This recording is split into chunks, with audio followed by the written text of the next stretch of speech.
अस्सलाम वालेकुम dear students, कैसे हैं? उम्मीद है इंशाल्लाह खैरियत से होंगे। अगर आपने लास्ट वीडियो देखी है तो उसमें मैंने आपको डी मॉर्गन्स लॉ और कम्यूटेटिव लॉज जो थे उनके बारे में बताया था, और वो एक्सरसाइज जो है 2.3 थी। और आज जो है एक्सरसाइज 2.4 स्टार्ट करेंगे। लेकिन 2.4, 5 और 6 जो एक्सरसाइजेस हैं, ये करने के लिए आपको कुछ बेसिक चीज़ों का पता होना चाहिए, मतलब जो मैंने अभी वाइट बोर्ड पर लिखी हुई हैं। चलिए स्टार्ट करते हैं।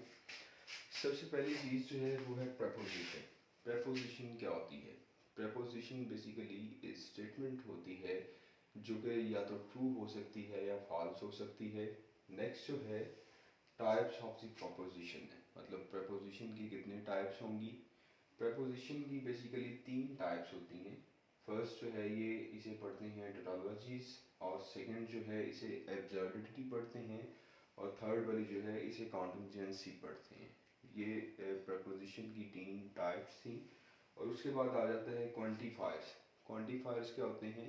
क्वांटिफायर्स बेसिकली वो सिंबल्स या वो नंबर्स होते हैं जो हमें किसी क्वांटिटी या किसी नंबर के बारे में आइडिया देते हैं, उन्हें क्वांटिफायर्स कहते हैं। मैथ में बेसिकली 2 टाइप्स के क्वांटिफायर्स होते हैं, एक यूनिवर्सल क्वांटिफायर और दूसरा जो है एग्जिस्टेंशियल क्वांटिफायर। ठीक है, इसके अलावा कुछ सिंबॉलिक लॉजिक्स हैं जो मैंने यहाँ पे लिखी हुई है, और इसी के साथ ये है एरिस्टोटलियन जो है लॉजिक, ये क्या होती है। ये चीज़ें समझने के लिए आपको वीडियो को लास्ट तक देखना पड़ेगा। कोशिश किया करें कि वीडियो को लास्ट तक देखा करें, ये आपके लिए इंफॉर्मेटिव पीरियड रहेगा। और अगर आपको वीडियो अच्छी लगे इसे दोस्तों से शेयर किया करें। चलिए, फर्स्ट है प्रपोजिशन। प्रपोजिशन की डेफिनेशन ये है कि ए स्टेटमेंट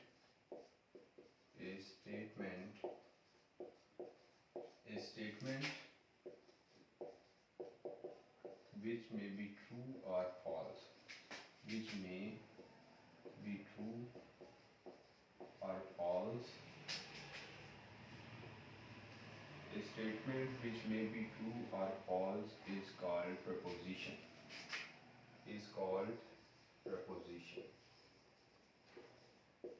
कोई भी स्टेटमेंट, उसकी 2 पॉसिबिलिटीज होती हैं, मतलब ये या तो वो स्टेटमेंट ट्रू होगी या वो फॉल्स होगी। ऐसी स्टेटमेंट जिसकी 2 पॉसिबिलिटीज होती हैं, या तो वो ट्रू हो सकती है या वो फॉल्स हो सकती है, ऐसी स्टेटमेंट्स जो हैं उन्हें प्रपोजिशंस कहते हैं।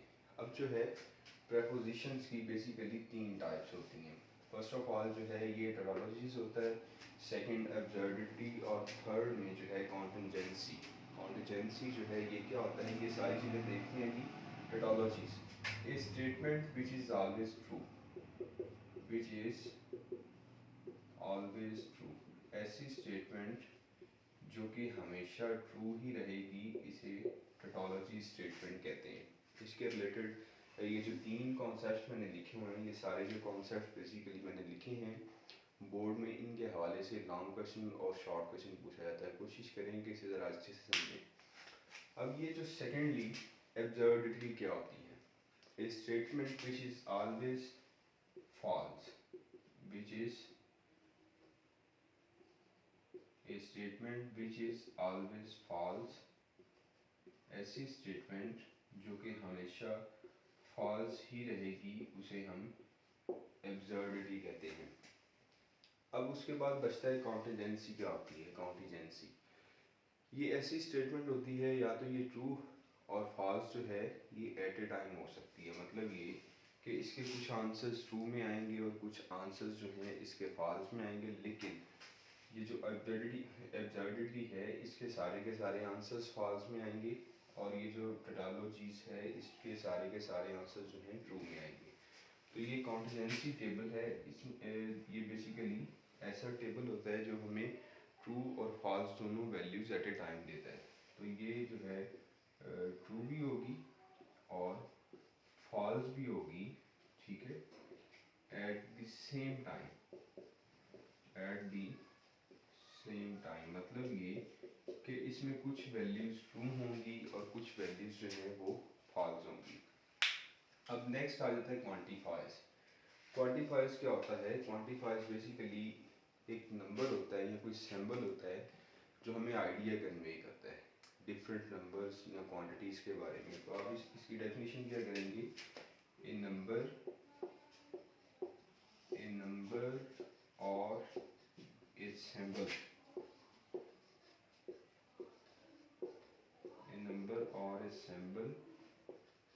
which convey the idea of a quantity or a number। एक जो नंबर बेसिकली ये जो क्वांटिफायर है, क्वांटिफायर बेसिकली एक ऐसा नंबर होगा जो कि किसी दूसरे नंबर्स में दूसरी क्वांटिटीज़ जो हैं उनके बारे में आपको आइडिया करने पड़ेगा। आया कि जो आप वैल्यूज़ लेंगे वो सारी की सारी लेंगे या उनमें से कुछ वैल्यूज़ लेंगे। अब ये क्वांटिफायर्स जो हैं ये दो तरह के होते हैं, एक यूनिवर्सल क्वांटिफायर और दूसरा जो है ये एग्जिस्टेंशियल क्वांटिफायर। जो यूनिवर्सल क्वांटिफायर है उसे आप शो करते हैं फॉर ऑल से, इस तरह से इसे लिखा जाता है और आप इसे पढ़ेंगे फॉर ऑल। ये जो है ये यूनिवर्सल क्वांटिफायर होता है। और दूसरा जो है आपके पास एग्जिस्टेंशियल क्वांटिफायर होता है, ठीक है। इसका मतलब है कि देर मतलब कोई भी वैल्यू आप जो है देर एग्जिस्ट कह सकते हैं। इसे वैसे पढ़ते हैं देर एग्जिस्ट, ये पढ़ेंगे आप इसे। मतलब ये कि यूनिवर्सल क्वांटिफायर है इस ये शो करता है कि आप सारी की सारी वैल्यूज ले रहे हैं, लेकिन ये जो एग्जिस्टेंशियल क्वांटिफायर है इसमें जस्ट जो है आप मेंशन करते हैं कि उसमें कोई ना कोई ऐसा नंबर लाजमी होगा, ये इसकी पॉसिबिलिटी होती है एग्जिस्टेंशियल क्वांटिफायर की। अब नेक्स्ट जो है ये आ जाता है सिंबॉलिक लॉजिक क्या होती है, इन्हें समझना बड़ा ज़रूरी है। ये जो फर्स्ट लॉजिक मैंने ये फर्स्ट नंबर लिखा हुआ है इसे आप निगेशन पढ़ते हैं। इसे जो है आप निगेशन का नाम देते हैं और निगेशन क्या काम करेगा जी, जो भी आपके पास वैल्यू आएगी उसे चेंज करेगा। निगेशन जो है जो भी आपके पास वैल्यूज आएंगी उन्हें चेंज कर देगा, मतलब ट्रू है उन्हें फॉल्स में कन्वर्ट कर देगा, फॉल्स है तो उन्हें ट्रू में कन्वर्ट कर देगा। उसके बाद आ जाता है ये इसे एंड ऑपरेशन पढ़ते हैं, एंड। और एंड के अलावा जो है आप इसे कंजक्शन भी कहते हैं, एंड के अलावा जो है आप इसे कंजक्शन भी बोलते हैं, ठीक है जी। और नेक्स्ट जो है ये वाला इसे आप और ऑपरेशन बोलते हैं। और फिजिक्स में भी आपने पढ़ा है, कंप्यूटर में भी पढ़ा होगा, ठीक है। ये आपका एंड ऑपरेशन होता है, ये और ऑपरेशन, ये निगेशन ऑपरेटर या निगेशन ऑपरेशन कह सकते हैं आप, ठीक है। और ये वाला जो है ये वाला इसे आप जो है डिसजंक्शन भी कहते हैं, डिसजंक्शन, ठीक है। और इसी तरह से ये जो सिंबल है इसे जो है आप पढ़ते हैं इफ देन की कंडीशन से, ये बेसिकली इफ देन की कंडीशन होती है, ठीक है। वैसे इसका नाम जो है ये कंडीशनल इसका नाम होता है, या तो आप इसे जो है कंडीशनल स्टेटमेंट बोलेंगे,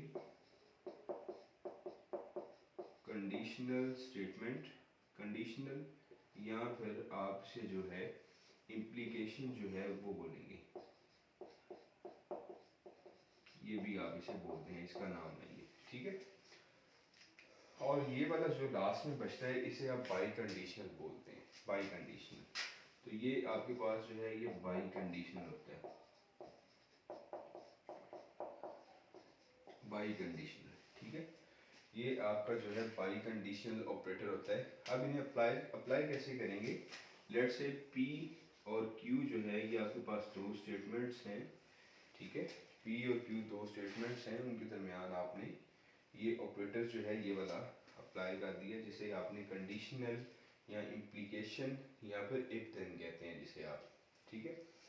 तो जब आप दो स्टेटमेंट्स के दरमियान ये ऑपरेशन अप्लाई करते हैं तो इसमें जो फर्स्ट वैल्यू होती है ये वाली फर्स्ट वैल्यू को आप हाइपोथेसिस कहते हैं, ठीक है। और इसे एंटीसीडेंट भी कह सकते हैं। और जो सेकंड स्टेटमेंट है उसे आप कॉन्सिक्वेंट कह सकते हैं या फिर आप उसे कंक्लूजन भी कहते हैं। ये याद रखिएगा, एमसीक्यू के हवाले से ये सारी चीज़ें मोस्ट इम्पोर्टेंट है, ठीक है। और बुक में आप ये चीज़ें नहीं पढ़ेंगे क्योंकि आप स्किप कर देंगे इसे। तो बड़ी इंफॉर्मेटिव वीडियो है ये, इसे अच्छे से समझिए। और नेक्स्ट जो है ये बाई कंडीशनल होता है और इसे इस तरह से लिखते हैं, P डबल इम्प्लाइज भी वैसे इसे कहते हैं, वैसे नॉर्मली इसे बाई कंडीशनल या इक्विलेंस रिलेशन कहते हैं। इसका जो दूसरा नाम होता है वो इक्विलेंस रिलेशन होता है, इक्विलेंस रिलेशन, ये भी इसे कहते हैं। ये सारे के सारे जो क्वांटिफायर्स आपने पढ़ा और उसके बाद प्रपोजिशन पढ़ा आपने, और उसके अलावा जो है ये सिंबॉलिक लॉजिक जो पढ़ी, ये तो आप बुक में सीख जाते थे, लेकिन ये ऐसी चीज़ थी जिसका आपको पता नहीं चलना था। बहरहाल ये आप अच्छे से एक मरतबा देख लें, उम्मीद है कि आपको इसकी समझ आ गई होगी। और लास्ट में एक टॉपिक है अरिस्टोटेलियन लॉजिक। अरिस्टोटेलियन लॉजिक क्या होता है ये समझिए। ऐसी लॉजिक जो कि या तो ट्रू होगी या फॉल्स होगी, उसे अरिस्टोटेलियन लॉजिक कहते हैं। और ऐसी लॉजिक जिसमें ट्रू और फॉल्स के अलावा कोई थर्ड पॉसिबिलिटी हो, उसे नॉन अरिस्टोटेलियन लॉजिक कहते हैं। याद रखिएगा, शॉर्ट क्वेश्चन है, ऐसी लॉजिक, ठीक है, वैसे एमसीक्यू भी है ये। ऐसी लॉजिक जिसकी दो पॉसिबिलिटीज़ होती हैं, मतलब या तो ट्रू होगी या फॉल्स होगी, यस या नो, उसे अरिस्टोटेलियन लॉजिक कहते हैं। इसके अलावा अगर कोई पॉसिबिलिटी हुई तो वो आपकी अरिस्टोटेलियन लॉजिक नहीं होगी, वो नॉन अरिस्टोटेलियन लॉजिक होगी। उम्मीद है